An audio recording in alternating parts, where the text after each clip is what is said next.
सका अजगर। भयभीत मत हो वसंता, ये तो केवल एक कंदरा है। अजगर हो तो ऐसे मुंह खोल के थोड़ी ना बैठे रहते हो। और नहीं तो क्या, पर एक बात तो है, आज तक ऐसा कछु ना देखो। अद्भुत। चलो भीतर चल के देखते हैं, क्या पता बलराम के लिए कुछ अनोखा, कुछ अद्भुत मिल जाए। जो गंदरा बाहर से इतनी सुंदर लग रही है, उसके भीतर कछु न कछु सुंदर मिलेगा ही। तो सस्ते में अजगर हुआ तो कान्हा है ना, बच्चा के बाहर निकाल देंगे, जैसे स्वयं बकासुर के देह से बाहर आया था।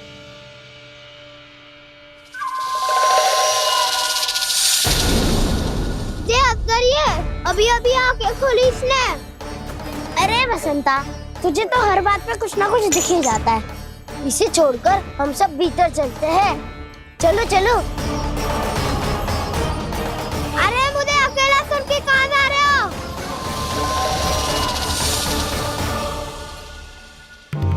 बहुत देर हो गई मुझे अकेला देखकर भी। आगासुर ने अभी तक आक्रमण नहीं किया।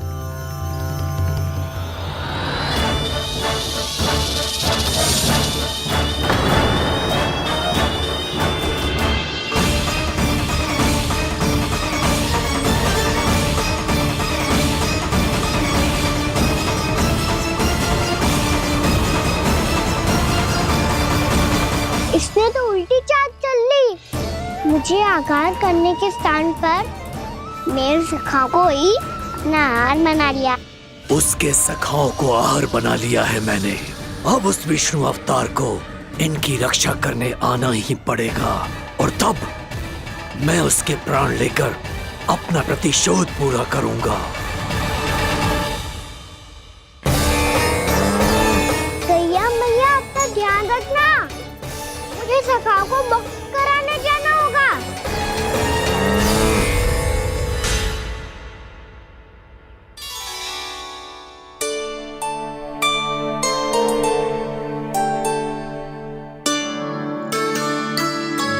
बड़ी अच्छी सुगंध आ रही है। किसके लिए पका रही हो? कान्हा और उसके सखाओं के लिए। अभी तक जैसे वापस ना आए हैं, अब मैं ही जाऊंगी, जाके दे आऊंगी। उन्हें भूख लगी आई होगी ना। यशोदा, मैंने तुमसे इतनी बड़ी बात छुपाई, उसके लिए मुझसे क्रोधित हो ना? ना, आपके स्थान पे मैं होती तो मैं भी ऐसा ही करती। और भगवान की इच्छा से बड़ा तो और कछु ना होता है। पर अब मुझे जाना होगा। जिस सारे बालकों ने रात से केवल फल खाया हुआ है।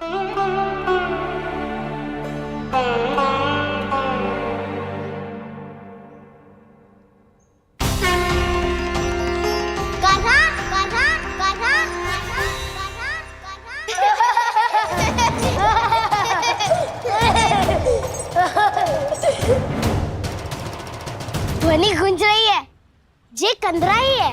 चलो और भीतर चल के देखते हैं।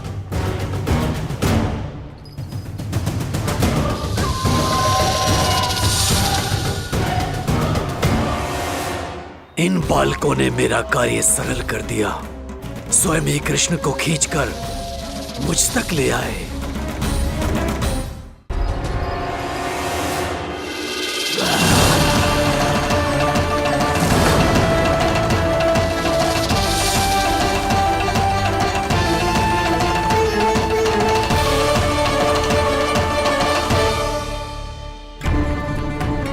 कहाँ गए ये सब? दिखाई नहीं दे रहे।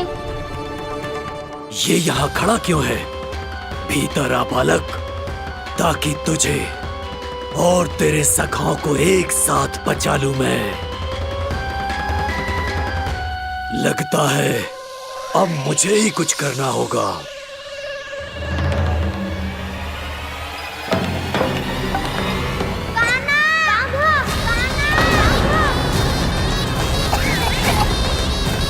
वसंता!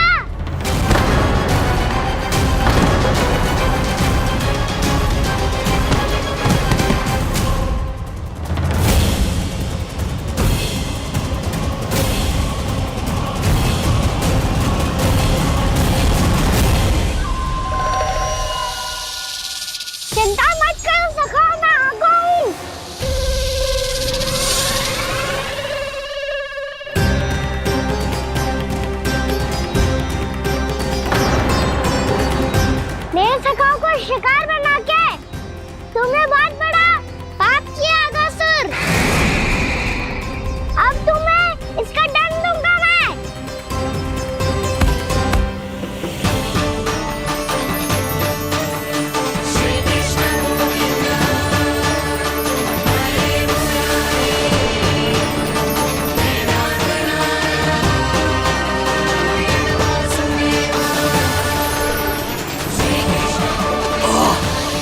ये क्या हो रहा है मुझे? कैसी माया है ये?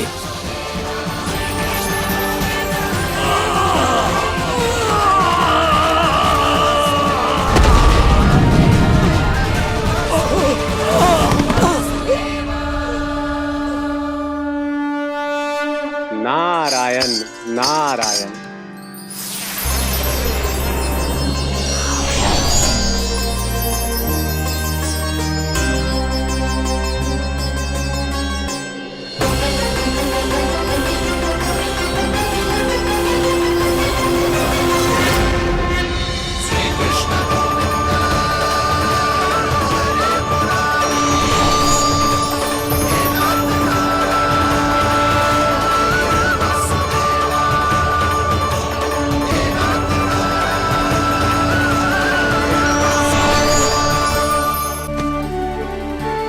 मैंने इतने पाप किए हैं प्रभु, फिर भी आपने स्वयं मुझे मुक्ति प्रदान की।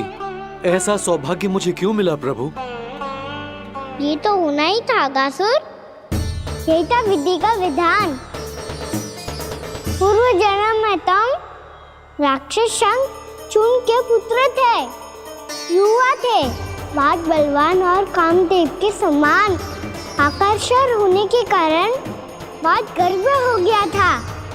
एक दिन एक बहुत ही ज्ञानी और बलशाली ऋषि उसी नदी में स्नान कर रहे थे, जिसके स्वच्छ जल में स्नान करके तुम अपनी कांति को और भी अधिक बढ़ाने आए थे।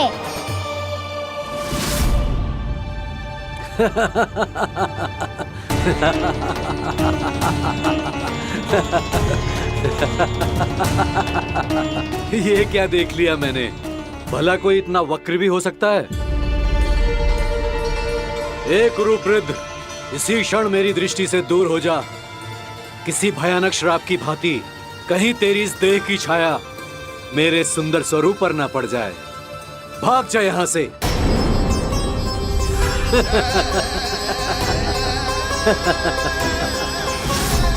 अभी भान में आकर तुमने ऋषि अक्षावर का उपहास उड़ाया। उन्हें तुम्हारे स्वभाव पर बहुत क्रोध आया और इसीलिए तुम्हें विनय का पाठ पढ़ाने के लिए उन्होंने तुम्हें श्राप दे दिया। तुझे अपने अभिमान का पश्चाताप न हुआ तो इस ऋषि का तपोबल व्यर्थ है। मैं तुम्हें श्राप देता हूं ऐ मूर्ख। तू इसी क्षण ब्रह्मांड का सबसे कुरूप सर्प बन जाएगा, कुरूप सर्प बन जाएगा।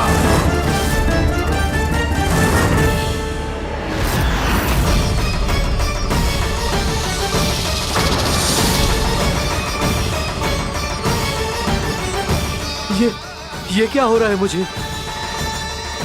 मेरी त्वचा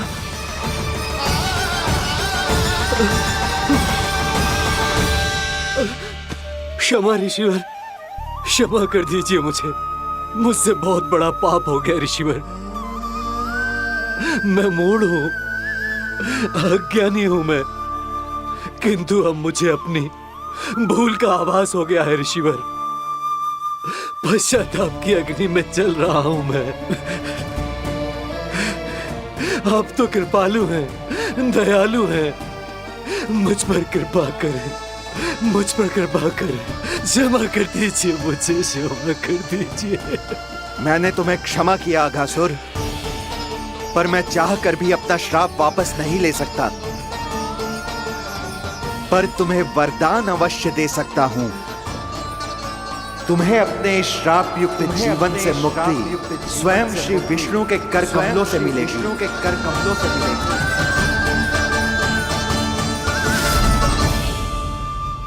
आज मैंने उनके माँ ऋषि के इसी वरदान को पूरा किया है। अब तुम भव साग के चक्र से मुक्त हो जाओगे।